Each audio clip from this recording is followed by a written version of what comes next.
Okay, here's what it looks like. Let's turn this front light off. Did everybody get one of these? Because everybody get one of these? Yes. Because another pile of them were sitting next to the printer, and I think I told you I had technical problems on Monday, and so I then sent them to another printer. I think that's what I handed out to you. So today we are going to try to get this far. On Friday, I think, I don't know, we'll try to get into these two things. The standard potentials is probably pretty important and pretty familiar, more familiar aspect of this chapter than others. And then Monday, this, yes, Tasha? Chapter 7? Chapter 8. Okay, well chapter 7 will be due on Friday. Chapter 8, I have probably the first installment here, probably Wednesday. And then on Friday, we'll make a final decision on whether the exam will be next Friday or not. All right? Oof. No, Friday's not a good day. What day is Friday is the 12th.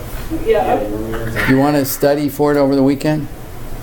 Well, both of us have some pretty big tests on Friday. I should talk to Matt and see. And Liz, you have a test on Monday? Well, I'm just worried if we push it back, that we have an OChem exam the next If we do week. a physics, We should and wait. a physics exam, a PQ exam, and an OChem exam. What, the next week? That would be the Monday, right? All three, yeah, but I don't know. They're on the Monday? Yeah, they're on the Monday But I'm test. trying to Okay, talk to the okay. OChem professor that. Yeah. We'll talk to Draper today. I'll talk Yeah. to Samantha on She says Friday. Draper push it till after break. We should I all don't talk to know. our professors and see. Yeah. Let's talk about it on Friday, and maybe if we speed up through here, we could cover it pretty well by Monday and have to Wednesday to do the homework, and we'll just see. All right? Let's just kind of get into it. All right. So I introduced you to a lot of these. Let me just tell you, there's going to be another symbol. There are two F's, F for force, and a kind of a handwritten scripted F, capital F for Faraday's constant. There are two E's. There's this E, electric field, which we'll mention, and then we're going to kind of use this symbol for electromotive force. And that is the more important E. The book uses capital E. It uses that same E for both electric field and electromotive force. But isn't that E then also used for permittivity and dielectric?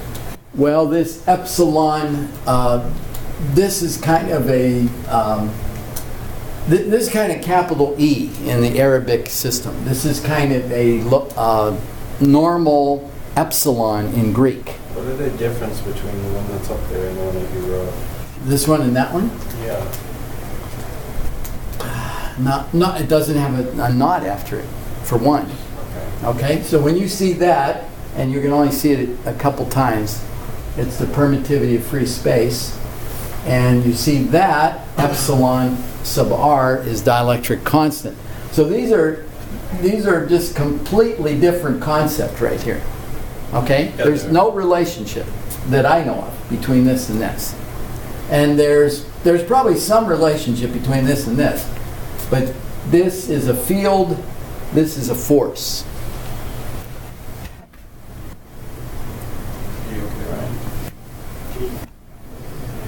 Okay, well, the only purpose of that slide is to just say, pay attention to the symbols as we move along. Okay, that's all.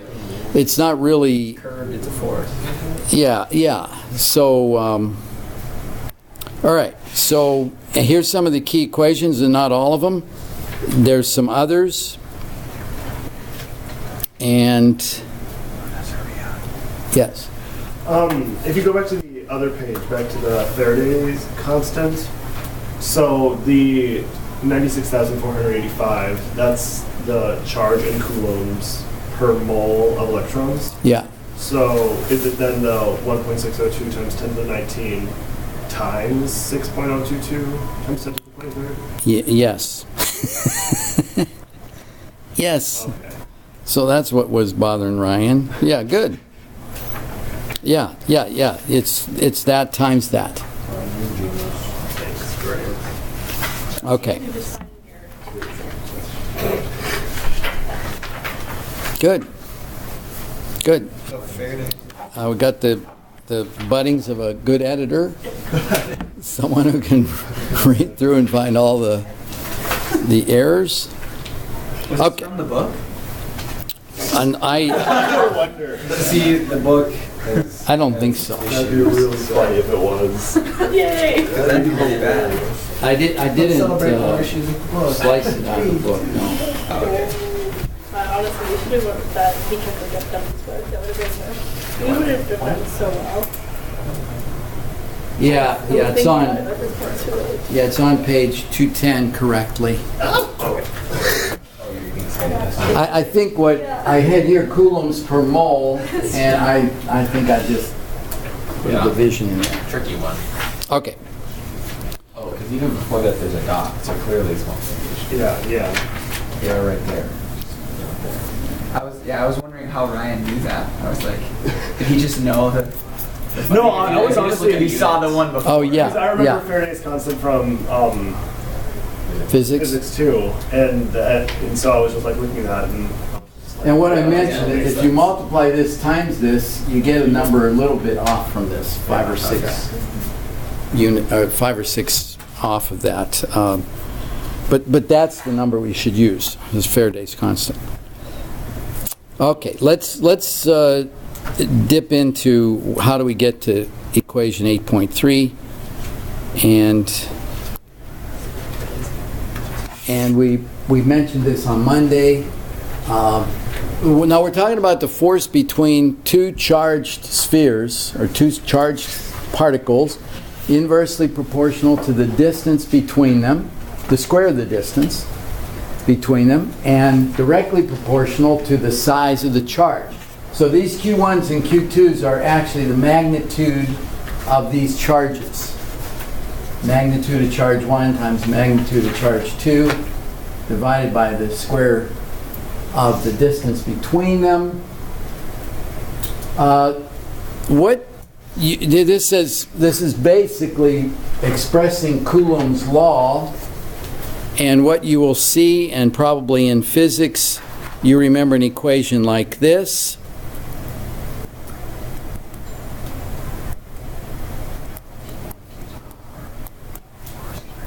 This is Coulombs Law.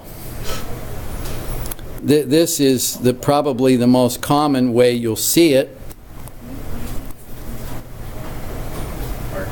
Okay, and we should settle here for just a minute.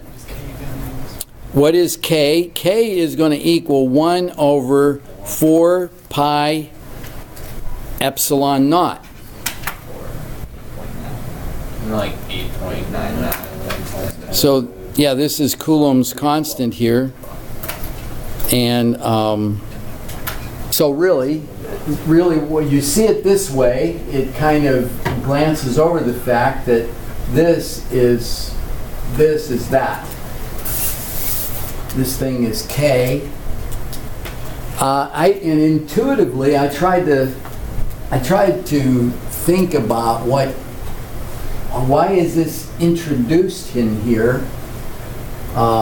This is called the permittivity of free space. I don't really know. I'm going to just kind of take a shot at it. When you develop this equation up here, proportional to that, inversely proportional to square, you're thinking of the two particles as they have a charge on them, and they're infinitesimally small. They're point charges. Mm-hmm. All right? Even an electron, as tiny as it is not a infinitesimally small point. It does have some mass to it. It has some shape to it. The other charged sphere has some shape to it. And I think you're kind of getting into the size and shape of that particle, the charged particle, and the nature of the space between it that's factoring into here a little bit more. I'm not sure. If you think about the Earth and the Sun and the gravitational attraction between them, you would measure, I mean, really finely, you would measure from the center of the Earth to the center of the Sun as the R. But, you know, the outside of the Earth is a little bit closer. The mass there is a little bit closer to the Sun than the mass on the other side of it. You know, maybe average out a bit, and at 93 million miles, it becomes almost inconsequential. But as they come closer together, assuming that it's a particle of this mass with no size to it, would start breaking down at some point. So I think this is where this comes in. I'm not sure. I'm not sure. That's the permittivity of free space. Only time I've ever heard it mentioned. But let's sit here for a minute, because most of you have or are having physics right now. You get into Coulombs Law. I was talking with Dr. Crane about this a bit. He said if there's one thing that you grab out of physics that is most relevant to chemistry, it is probably this law. Because this law will get factored into things like lattice energies. It'll get factored into the behavior of ions and you know, just different things going on with ions. We're in this chapter, electrochemistry, oxidation, reduction, reactions, and all this sort of thing. This is the crux of it. This relationship. We've got charges. Okay, now there's also it kind of reflects the equation you see for gravitational pull. It's the masses of the one object times the mass of the other object divided by the square of the difference between the objects. So there's a lot of similarities there between this Coulombs law and gravitational. One of the big differences is that the force of gravity is always a positive force of attraction between two masses. This force is either positive or negative. It's either an attractive force or it's a repulsive force, depending upon whether the charges are opposite charges or are the same charge. Okay, so we have to kind of pay attention to the sign here when we're talking about, let's say, what's the force between two electrons? What's the force between an electron and a proton? Or what's the force between two positive ions versus a positive and a negative ion?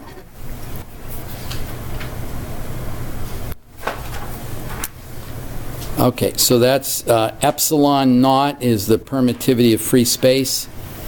And like I'm saying, that's the Greek letter epsilon. So that didn't come out particularly right there. I mean, that's more of the Greek letter.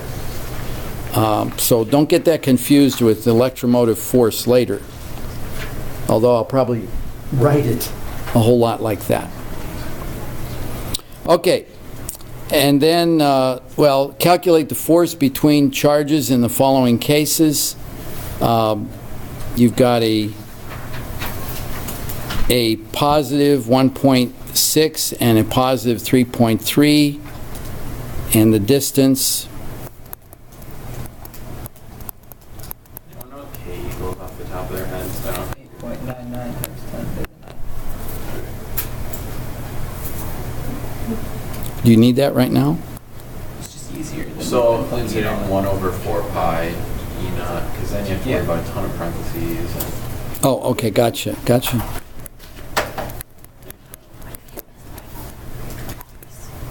Man, you guys have done a ton of problems. Not just in here. Oh, I got that in the wrong place.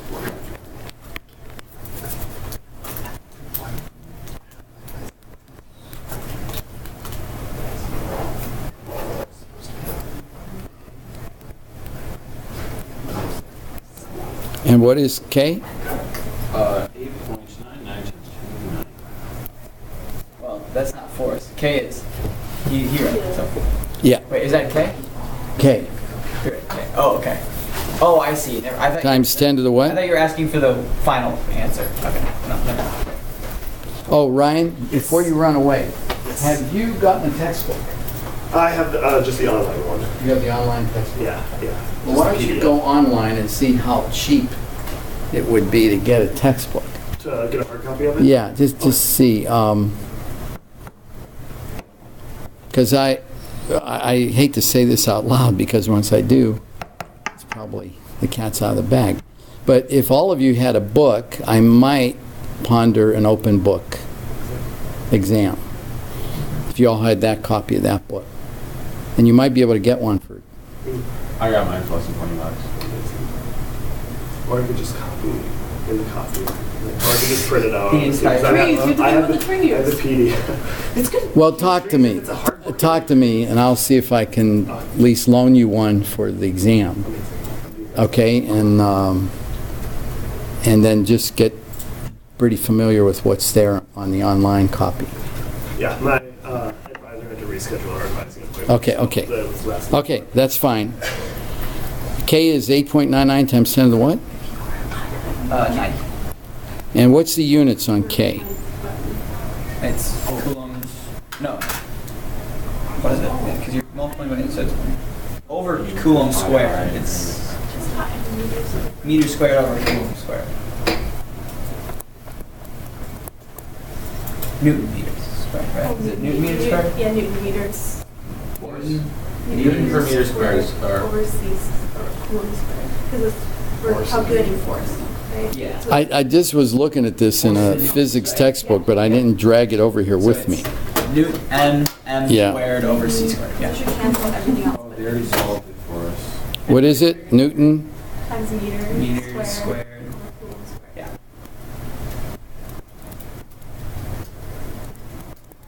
Oh, okay. Yeah. We get down to newtons. Okay.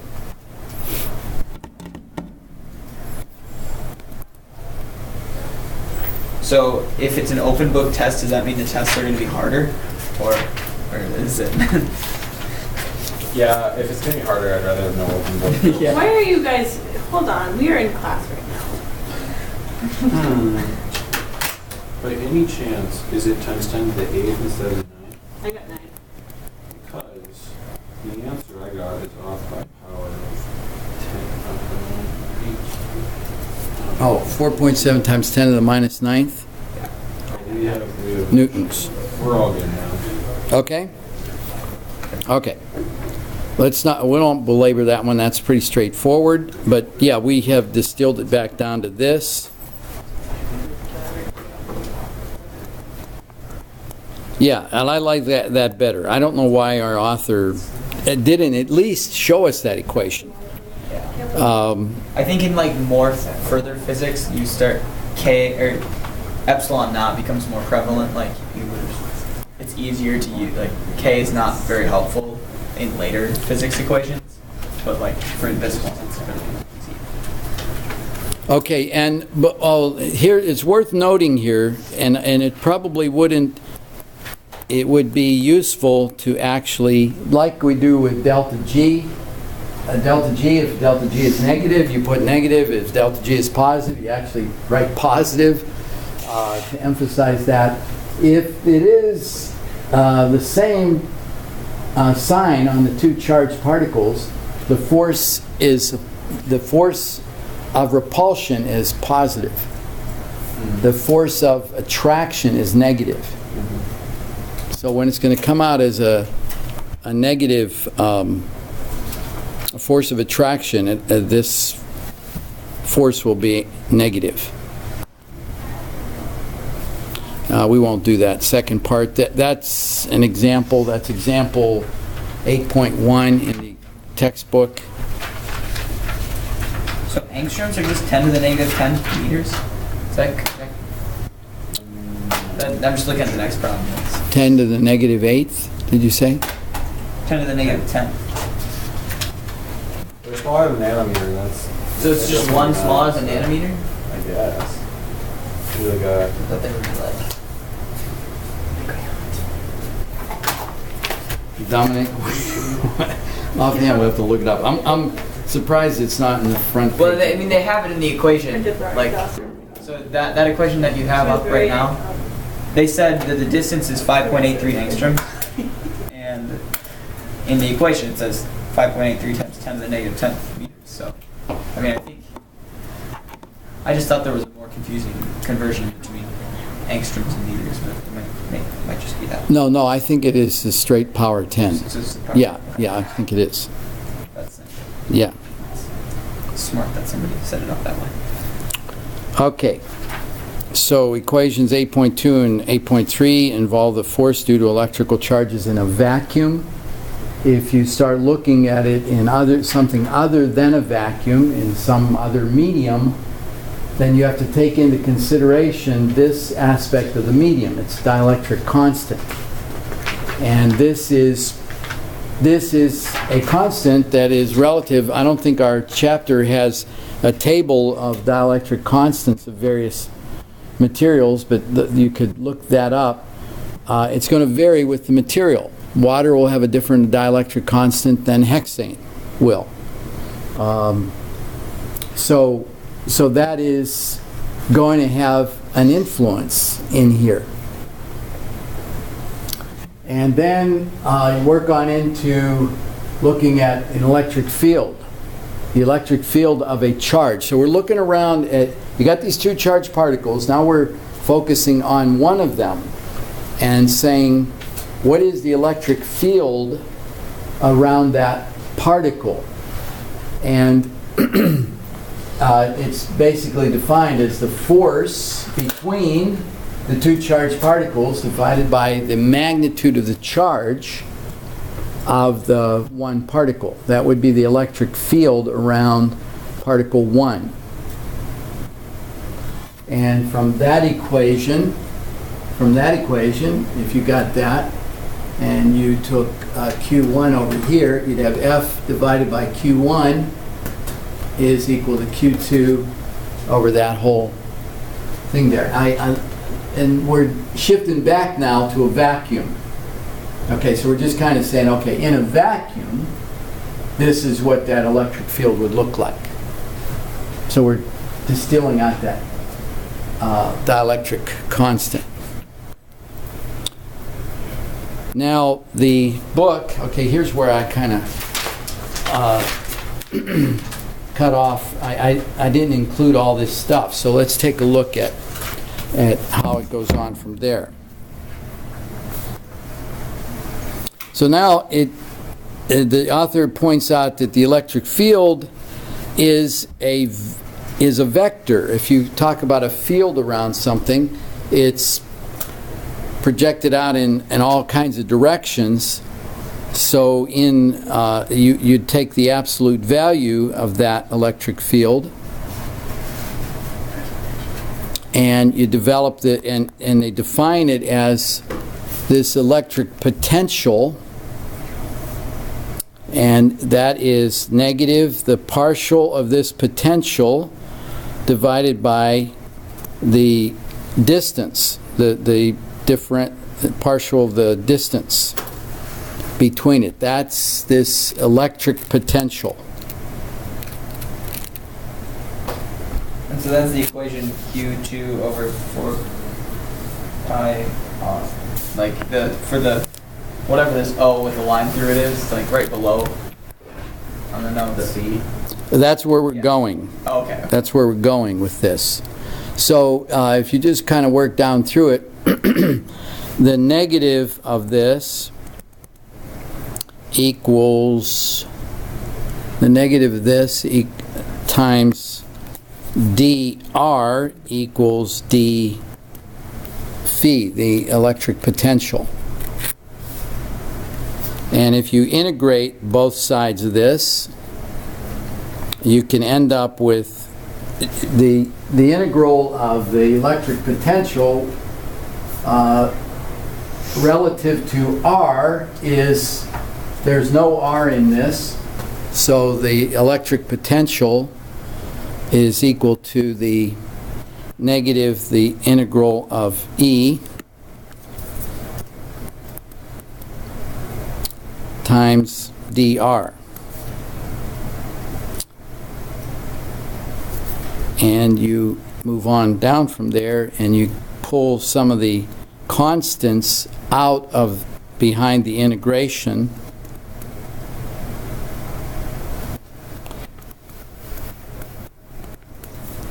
And you get to this point, which then gets you to the equation you mentioned, Dominic.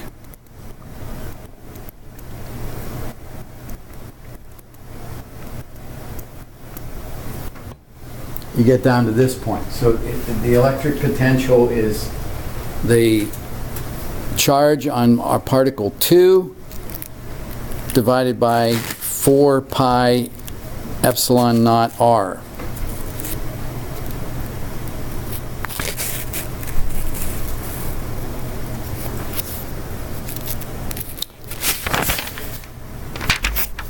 Can you explain how, like, how do you get the integral just down to 1 over r? Or like, just like the calculus, I guess. Well, if we were doing the derivative, that would become, if we did the derivative of r, 1 over r squared, or r to the negative 2, it would become r to the negative 3. We're doing the antiderivative. We're doing the antiderivative, so we go back. we go back. And then you just, the dr just gets removed. That's like an integral thing from Coulombs. Okay. Yeah. Okay. Like you're taking the integral of 1 over r squared with respect to dr. To dr. Okay. So then you just, that leaves, that's gone, and then, okay. That makes Yeah, sense. so this whole thing is Yeah. r. Okay. And we don't need a constant because we're not evaluating. Or why isn't there like plus? Yeah, all technically. Is there? I mean, technically, because we're not, unless, if we're integrating, I guess if you say you're integrating from 0 to r, which technically is what we did, then you wouldn't need 1. But if you say you're just integrating, Between two limits, yeah. then you need a constant. So right here, I if we're guess, assuming it was 0 just, to r. it was just assuming you're going from 0 to r. Okay.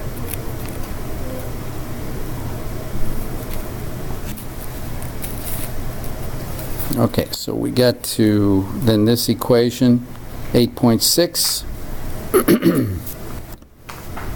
And the units on this thing is joules per coulomb. The units from this equation becomes joules per coulomb. And it's defined, that is defined as a volt.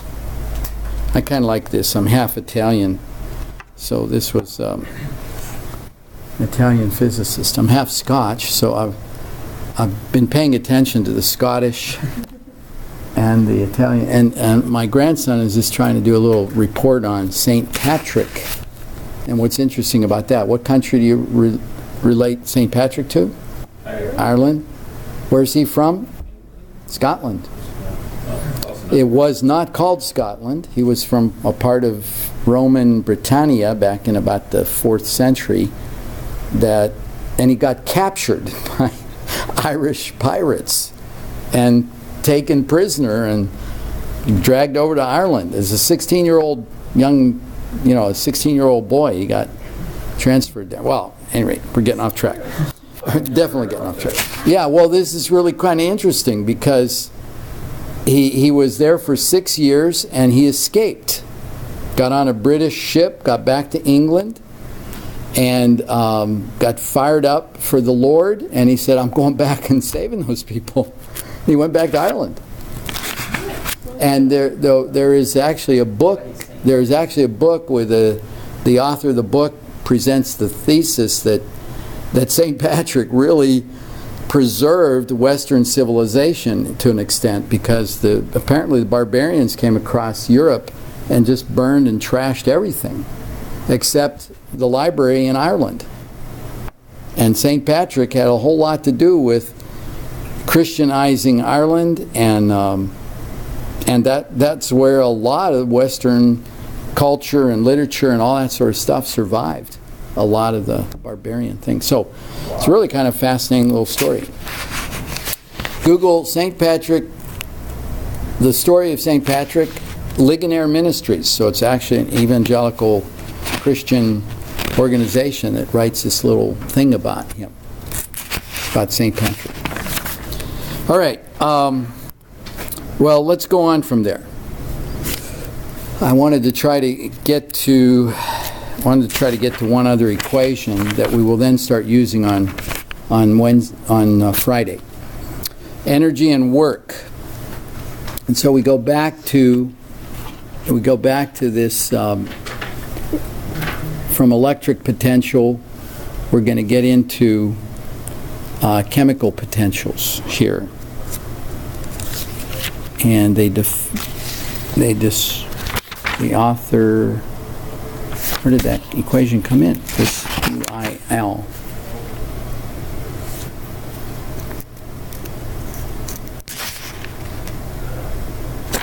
All of a sudden I feel like I was reading another book.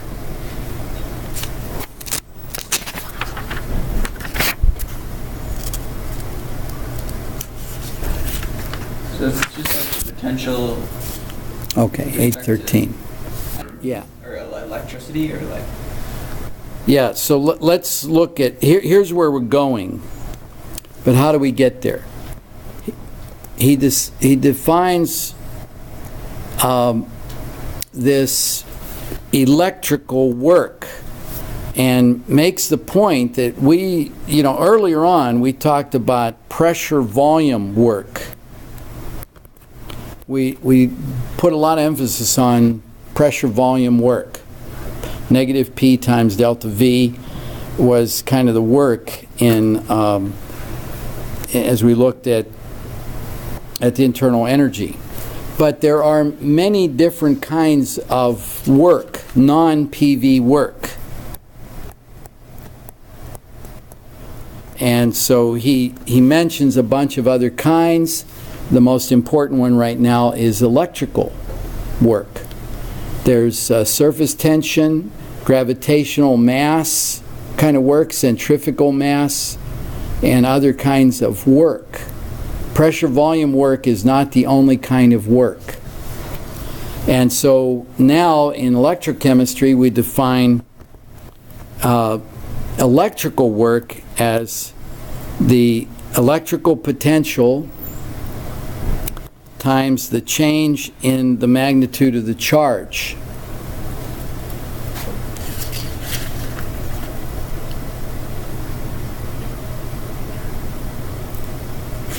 And so volts times coulombs. This unit is volts. This unit is coulombs, which will convert to joules as actually a unit of work.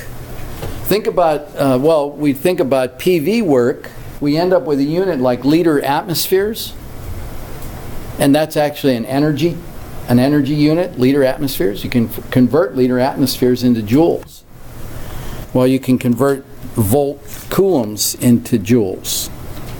So this is actually a work term. And so if we get back to internal energy, we could talk about internal energy is the PV work plus the heat plus the derivative of the electrical work. So, and the author points out, we're not changing our concept of internal energy, we're broadening it. We're expanding it into, originally we looked at it simply at this level. Internal energy is the PV work times plus the change in heat. But now we're expanding it to here. All right, here's where he introduces the charge on the electron. If we start looking at charge times the Avogadro's number, and we get this Faraday. It's Faraday's constant. So, and here's where the quantum nature of things comes in. The electron is the smallest charged particle there is. You can't get a half of an electron and instead have half of its charge. Okay? So the electron ends up being kind of like in temperature where we talk about absolute zero. Here's your absolute standard for measuring other charges relative to the charge on an electron, because the electron is the smallest charged particle that exists. All right, so there is in physics, there's these there's alpha beta rays, I guess, as a fast electron, but I think it's still a beta particle would still have the charge of an electron. It's a fast electron, it's a high energy electron, but it still only has the charge of an electron. I just don't know. They talk about positrons and different kinds of other subatomic particles. I'm not an expert on them. I know electrons, protons, and neutrons the best, but I'm not aware of any subatomic particle other than the electron that carries this charge. So I think what I'm saying is still true, that the electron is the smallest charged particle that exists. So it becomes our standard kind of for comparing other charges. It's either a proton, which is interesting, and if you start looking at design in creation, I mean, this is one of the things that fascinates me. The proton didn't just accidentally end up with exactly the same size charge as an electron, but oppositely charged. I don't think the proton figured out that's how it needed to be, so that the atoms would build the way they do. But that's the reality of things. A proton, bigger, has greater mass, all that sort of stuff, but it has exactly the same magnitude charge as an electron, but oppositely charged. It's a positively charged particle, the electron's a negatively charged particle. All right, so that eventually gets us to this dq, the change in charge, is equal to Z times Faraday's constant times the change in the number of moles of ions or particles or whatever it is. If we're talking about ions, this would be the charge on the ion. This is Faraday's constant, and this would be the change in the moles of those ions.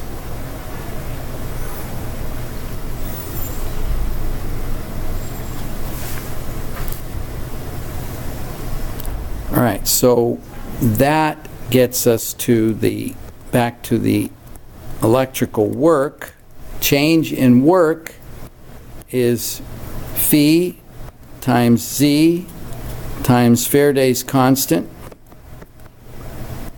times the change in the number of moles of ions. This is the electrical work that is being done. And if you have more than one ion, then you need to do a sum.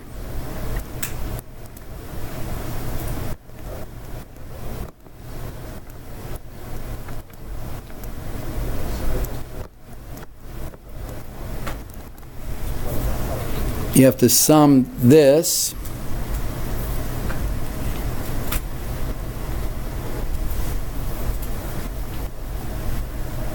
This is Faraday's constant.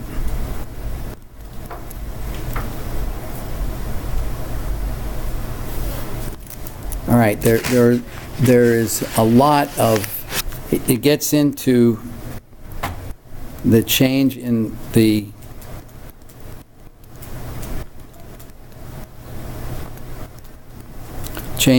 free energy.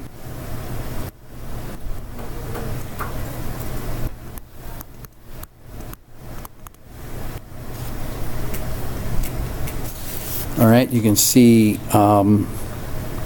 this term is in here.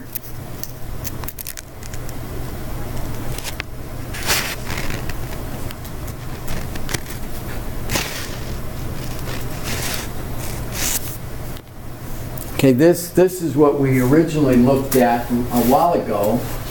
Free energy, we were here, and then we said, okay, what if the moles of stuff is changing? Then we got to look at the chemical potential times the change in the number of moles. And now we're saying, well, what if we have to look at the electrical work being done? And so this expands out into this.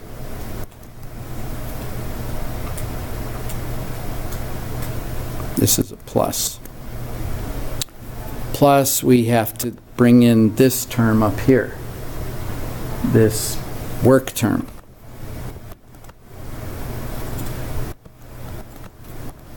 Okay, well don't be scared. We don't have to, I don't expect you to derive these equations. This is trying to just kind of see where does this stuff come from.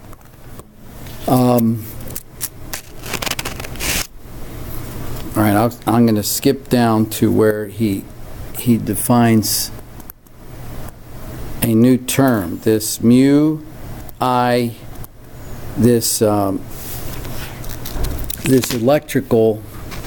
electrochemical potential.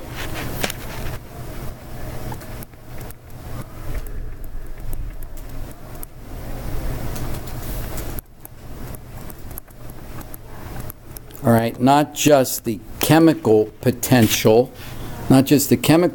related to kind of the quantity of a particular species that's there, but the electrochemical potential that's now going to be related to the charge on those things. This is the term, and so the change in free energy is going to be equal to this electrical potential times the change in the moles of that component I. So that's the electrical potential of I times the change in the moles of I.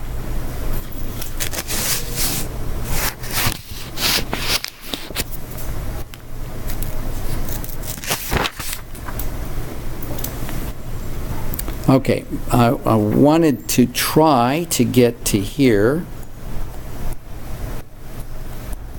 This is where it eventually gets to. This simpler final point. Now, the book has a capital E here, and this is going to be confusing. But this is going to be the electromotive force at standard conditions.